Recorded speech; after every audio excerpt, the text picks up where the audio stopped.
Class is now in session. I'm Professor Hockey, and today we'll be discussing Game 16 of the regular season between the Sharks and the Blues, in which the Sharks have managed to win 5-4. Now, this game started off quite well for the San Jose Sharks. In the first period, the Sharks were the only team to score goals, and that coming from both Kane and Couture, and so at the end of the first, it was 2-0 San Jose. Now, I will say it did feel a bit different than the previous game. In the previous game, I had mentioned how the Blues were playing at a very high level and the Sharks were sort of matching that. Not to take anything away from San Jose, but I felt as though the Blues were making a lot more uncharacteristic mistakes in the first period, and the Sharks were mostly capitalizing on those to take the 2-0 lead. But we then head to the second period. The Sharks would expand on their lead to make it 3-0 for Rudolph Balcers, but then the wheels kind of came off for San Jose, and it starts with yet another controversial thing from the refereeing, from the officiating. Well, obviously, I pointed out the deficiencies in that department in the previous game these two teams played, and it once again carried over to this game. Just to say, the Sharks only ended up with a single power play over these two games, and let's just say they deserved definitely a few more than that. But in the end, it was Nizov who gets tripped up by Jordan Kyrou on this play that would lead to the Blues' first goal of the game. The Sharks kind of get a bit frazzled by that. They're a bit off their game for the rest of the shift. That eventually allows Braden Shen to come in on the back door in the slot to get the easy goal there for the Blues. It would be 3-1 for San Jose at that point and expanded to 4-1 by Patrick Marleau, but the Blues would then score 3 unanswered to end off the second period, coming from Sanford, O'Reilly, and Kyrou, and we'd have a 4-4 tie game at the end of 2. The Sharks needed to mentally reset during this intermission and come out with a strong third period to try and win that, and that's exactly what happened. After the first few minutes in which they had to weather the storm put on by the St. Louis Blues, who of course had all the momentum in the game at that point, the Sharks responded with their own very, very strong shift in the offensive zone that would eventually lead to the 5th goal for the Sharks this game, coming from Logan Couture. At least at the moment, the credit is being given to Logan Couture. There was a bit of a indecisiveness between either Couture or Balcers for this one.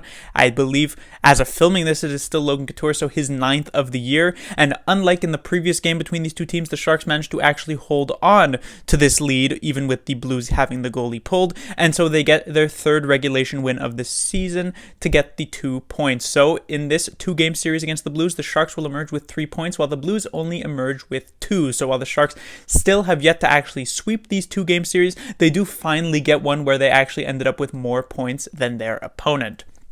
First thing to talk about today would be Devin Dubnyk. He actually returns between the pipes, which I thought was a bit surprising after a spectacular game from Martin Jones in the first meeting between these two teams. I thought he would get the second one as well, but Dubnyk draws back in, and I guess he had a decent game-ish. A lot of these saves were definitely quite tough, the Sanford one being a tip, the Shen one was just very poor defensive coverage by the San Jose Sharks, but this O'Reilly one is one that he technically could have had, though a difficult save, and the Kyrou one as well was one he absolutely could have had, and so maybe it wasn't a great game from Devin Dubnyk, but I guess it was decent. It wasn't awful. Now, having said that, because Jones had been so good in the previous game against the St. Louis Blues, and he actually had a pretty solid one in the game before that against the Golden Knights, I am about 99.9% sure that Jones will be back between the pipes on Monday for the Minnesota Wild game. But just to say that right now the Sharks, even though at the start of the season it looked like they had 2 pretty bad choices for goaltenders, at the moment it seems as though they have 2 at least decent enough choices for goaltenders, and this Devin Dubnyk game sort of puts the period on that one as well. Next, I'll be talking about Rudolph Balcers. So Balcers has quite a weird story so far this season. The first few games that he's played in the lineup for the San Jose Sharks, he basically did very, very little, and yet somehow managed to work his way up the depth charts in the eyes of Bob Booner. He starts off on the 3rd line, basically does nothing at all, and then eventually ends up on the 2nd line a couple games later with Meyer and Hurdle. And it has slowly gotten better, certainly, and it sort of reaches a pinnacle here in this game where he ends up getting this 1 goal. Technically, at a point, he had 2 goals that ends up getting taken away and given to Logan Couture. But Balcers was just doing a lot of the right things in this game. I don't want to sound like a cliche here, but basically what Balcers does is he goes into the right places on the ice where he's going to be able to score goals. He goes to the slot on his actual goal. He goes to the front of the net on this Couture 2nd goal of the game. And just in general, it was a very smart and very well-played game from Rudolph Balcers, so maybe Booner saw something in him that I didn't through the first few games of the season for him. But right now, at least with this one, he is earning that time on the second line. Next, I will talk about Brent Burns. So Brent Burns, so far this entire season, of course, has had a massive role for the San Jose Sharks, but with Erik Karlsson and to a bit of a lesser extent, but still, Radim Shemek going out with injury, it was going to be Brent Burns taking on even more ice time than he had been previously. He already leads the league in ice time with over 27 minutes per game, which is technically a bit misleading just because the Sharks have gone into overtime 6 times this season, which is a lot more than most other teams in the league. But even saying that, you take a look at his ice time here tonight, a game that did not go to overtime. He gets almost 30 minutes of ice time in this one. All of the pressure is landing onto Brent Burns at this point, and he is more or less delivering. Obviously, there are still these shaky plays of Brent Burns on this Jordan Kyrou goal that made it 4-4 in the first place. Brent Burns makes a pretty bad play, tries to step up a bit, way too much at the defensive zone or the offensive zone blue line, which allows the Blues to get this speedy transition in and eventually leads to the shot that gets past Dubnyk. So obviously there are still some shaky moments, but when you play 30 minutes a night, that is more or less to be expected. And still it shows that a lot of trust is put into number 88, even at age 34 or 35, even with fans saying that maybe he's not playing all that well. The coach still has faith in him. I personally still have some faith in him as well, and he has been delivering more than you would expect with a defenseman getting over 30 or close to 30 minutes per night. And finally, I'll talk about Evander Kane.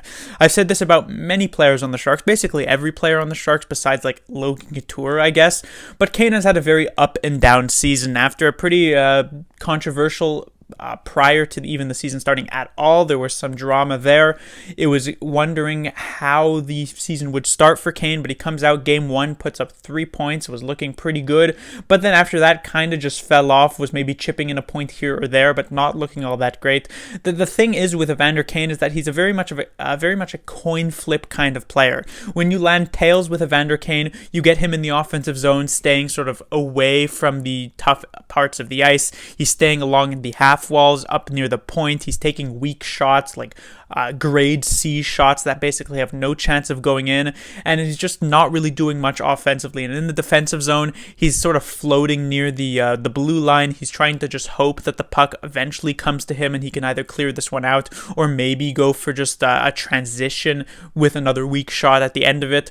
But when the coin lands on heads, Evander Kane is really into the game. He's digging for pucks in the offensive zone. He's going to much greater places to try and score those goals, as we saw on his goal in this game. He gets to the slot to take this one. He gets much more medium to high danger opportunities, and in the defensive zone, he's also working a lot harder. He's not just floating around hoping for the best. He's actually actively looking to disrupt plays. I mean, we saw in the last couple of minutes of this third period where the Blues were trying to get the game-tying goal, Evander Kane was given a lot of the defensive zone time, and there was this one particular play that I liked where there's passing play between Torrey Krug and Justin Falk at the St. Louis blue line. They're trying to open up some sort of seam, but when you pass so many times between two players, you're bound to get maybe a bit of a bouncing puck at some point, and Kane reads it perfectly and activates at the exact moment that he needs to be able to force this puck out, which forced the St. Louis Blues to exit the zone and eventually re-enter it, which killed off a good amount of time on the clock. So a strong defensive play there from Evander Kane.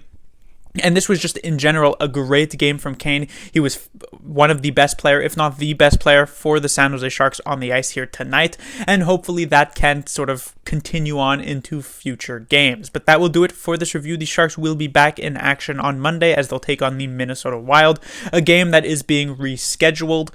A game that has been rescheduled for this specific date. The Minnesota Wild have had a lot of games postponed at this point. I mean, the Sharks, as we know, missed an entire week of games because of postponements, and yet they still have 2 more games played than the Minnesota Wild, so just goes to show how many the Wild have had, and we'll see if the Sharks can get a victory there.